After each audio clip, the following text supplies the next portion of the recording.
ये शेख सूफ क्या था? क्या था ये शेख सूफ? कुछ लोग पढ़ाने नहीं देते थे किताबों तो ये नहीं कि सनद नहीं है, हम फारिग नहीं है मदरसे, लेकिन उस वक्त नहीं था तो ये लगाना पड़ गया। और अल्लाह की रहमत ये लकब लुकब कुछ नहीं होता, नियत होती है, कलेजा होता है, जिगर होता है, खलास होता है, खलास। लोग मिले, वो दर्द, वो कर्द, वो गम कहाँ है शेख? तो आए हम आपको इस्तकबाल करते हैं अपने कबीले में, अपने घर। तूने मैथ साइंस फिजिक्स सीखनी है, सीख जाके, गम नहीं है। उलूम होने चाहिए, फनून होने चाहिए। तूने राज करना है दुनिया पे, तूने राज करना है दिलों पर, तूने अपने मन में डूब के बाजा सुरा के जिंदगी करना है। तू जानना चाहता है, उस अनदेखे को देखना चाहता है, तू सुकून की मौत चाहता है और बहादुरी और दलेरे की जिंदगी चाहता है। ये गोलियों से आजाद करना चाहता है, इन गमों से आजाद करना चाहता है, इन गद्दारियां, ये बेवफाइयां जो छुरे मारे हैं तुझे लोगों ने। मैं तुझे दावत देता हूं हमारे कबीले में, आ इधर, हमें ज्वाइन कर। काबे के रब की कसम खा के कहता हूं, माँ वादा रब्बों का हो मकला, तेरा रब तुझे छोड़ेगा नहीं कभी। ये दुनिया चाहे एक अकेला अहमद बिन हम्बल काफी हो जाएगा कौम के लिए। एक नीयत चाहिए थी, एक नीयत। मुझे नहीं पता था क्या कुछ होगा इस रास्ते के अंदर, मुझे नहीं पता था और किसी को पता नहीं होता।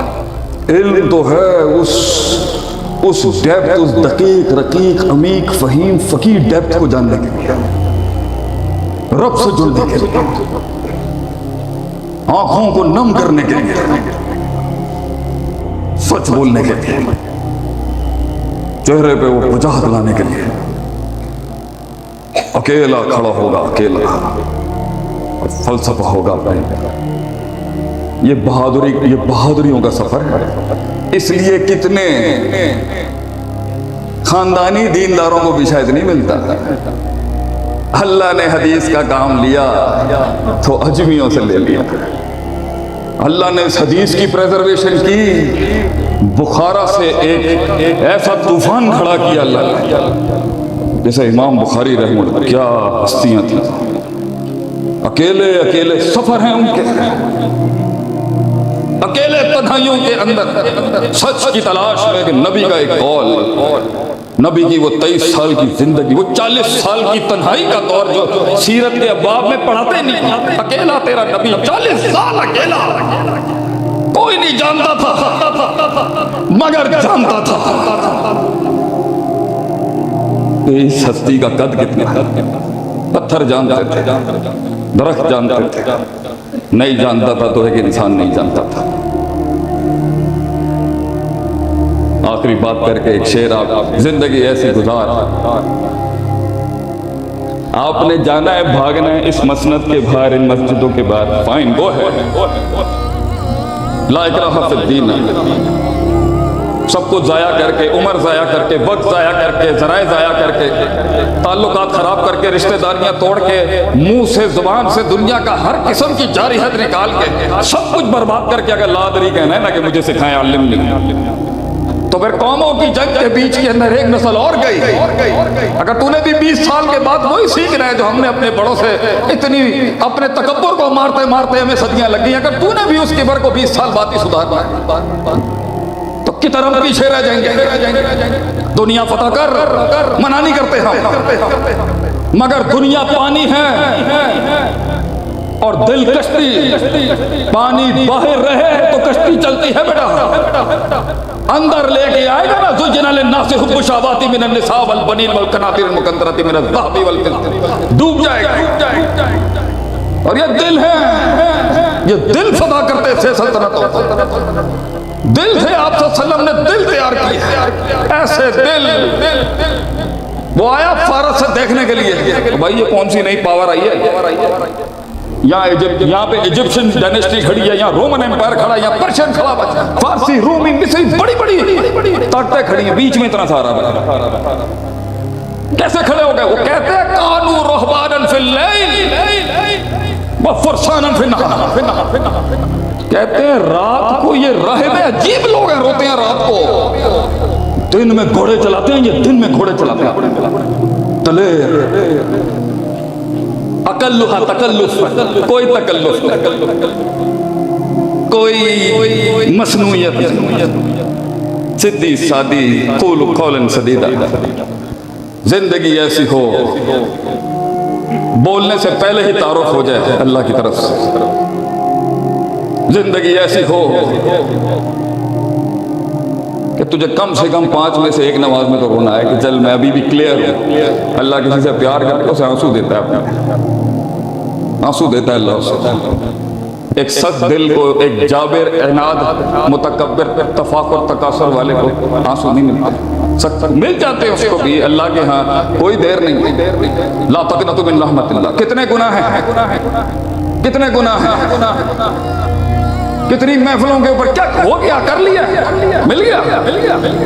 इकोनॉमिक्स का रूल है तुम्हारी दुनिया की जिंदगी का, law of diminishing marginal utility, कि जितना खाओगे उतनी उसकी यूटिलाइजेशन कम होती जाएगी।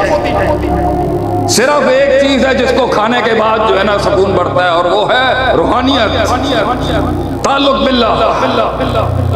दुनिया खाने से बीमार होगा, याद रखिए।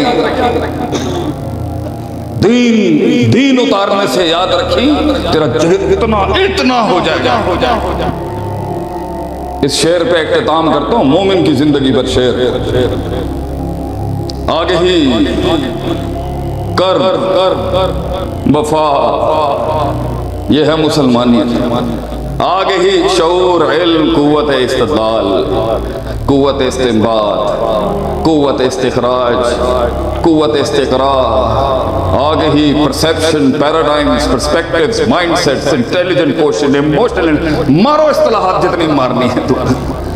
आगे ही कर्ब, वफा, सबर, तमन्ना, एहसास। मेरे ही सीने में उतरे हैं ये खंजर सारे। कई सुनी बात में जो गलतियां थी वो सब मेरी थी, मुझे माफ कर दे अल्लाह, भी माफ कर दे, बड़े भी माफ कर दे। अगर कोई टूटा फूटा हक सुनाया, कल भी अल्लाह का था, हम रहना रहें, वो हमेशा रहेगा। जज़ाकुमुल्लाह खैर व अस्सलाम वालेकुम। और हालात फिर से वैसे हो जाएंगे जिस तरह थे। ज़िंदगी में हर चीज़ अपनी पोजीशंस खोती हैं और फिर पोजीशंस बनती हैं। ये एवोल्यूशन हमेशा से होती आ रही है। एक इंसिडेंट कभी भी आपको गेम से बाहर नहीं कर सकता। और अगर कोई ऐसा मेगा गलती आपने, मेगा ब्लंडर आपने किया जिससे आप बिल्कुल ही भंड मार के बाहर हो चुके हैं, वो भी रिवर्सिबल हो सकती है। हर चीज़ रिवर्सिबल है, प्रोवाइडेड आप कितनी प्राइस देने के लिए तैयार हैं। हर भंड की प्राइस बहुत ज़्यादा है, डिपेंडिंग ऑन कितना बढ़ेगा। अब आप पूछते जाएं तो मैं बताता जाता हूँ। यानी फॉर एग्जांपल कोई बंदा, एक तो बंदा आके अपने गिल्ट के अंदर भी होता है ना कि मुझे भी पता है शेख साहब मैंने किया है, गलत किया है, वो आपसे होप लेने आया है कि क्या ये वापस ठीक हो सकता है। अभी एक केस है उसके यहाँ आया, मैंने उसको एक ऑप्शन दिया। मैंने कहा या पैसा जाएगा, एक झगड़े के अंदर आया और गलती उसकी थी, मानी उसने, तो मैं उसको समझ ही नहीं आ रही थी मैं क्या करूँ। उस पर केसेस डाल दिए लोगों ने। मैंने क्लेरिफाई करके, बहुत से लोग ना क्लैरिटी लेने आते हैं कि यार ऑप्शंस क्लियर कर दें आप हमारे। फिर उसके बाद अच्छा दूसरी बात है, मैं कभी खुद नहीं, जब मुझसे सबसे बड़ा मसला था जब लोग मुझे कहते हैं आप चूज़ करें अपने, मैंने कहा मैं ये काम मैं नहीं करूँ। अल्लाह ने नहीं किया हमारे लिए ये काम। इन्ना हदैना हो सबीला इम्मा शाकिर व इम्मा कफूर। हमने आपको रास्ते दिखा दिए, पिक एंड चूज़ आपका। आपने कॉस्ट की बात की कि आप कॉस्ट कितनी पे करना चाहते हैं, लेकिन वो होता है ना कि इंसान बोलता है नहीं ये भी नहीं लूज करना चाहता स्टेशन। आया ना, उसने कहा ना मुझे, मैंने बोला जो जहाँ तक तुमने कहानी पहुँचा दी है ना, तो अब या टेबल पे स्टेक किन चीज़ों का, इज्जत है, पैसा है, बीवी है और बच्चे हैं। ठीक है, बीवी आएगी तो इज्जत जाएगी, बच्चे आएंगे तो पैसा जाएगा, पैसे आएंगे तो बीवी जाएगी। ठीक है, और अगर पैसे आएंगे तो पैसे जाएंगे तो बच्चे आएंगे, इज्जत जाएगी तो बीवी आएगी। मैंने कहा चारों अब नहीं आ सकते, एक साथ नहीं आ सकते। कि आपकी चारों विनिंग हो, पैसा भी बच जाए आपका, इज्जत भी बच जाए आपकी, बच्चे भी आपके पास आ जाएं, कस्टडी आपके पास आ जाए, और बीवी भी नाराज़गी ख़त्म करके आपके पास आ जाए। ये नहीं हो सकता। इन चारों की कीमत बहुत बड़ी है। फिर इनकी भी मैंने बताया ऑप्शन, चारों की कीमत बहुत बड़ी है और प्रोसेस लंबा है थोड़ा। वो आप करने के लिए तैयार हैं? उन्होंने कहा नहीं, मुझे इन्हीं चारों के अंदर करके दो। मैंने कहा जिस अप्रोच से आप फिर वो चल रहे हैं, मैंने बोला ये स्टैंडर्ड आप 1:3 के रेशियो पे अपना आपका फॉर्मूला बनेगा। यहाँ पर आप ऐसा करें, अपनी इज्जत गवा दें, पैसा भी बच्चे मिल जाएंगे आपको।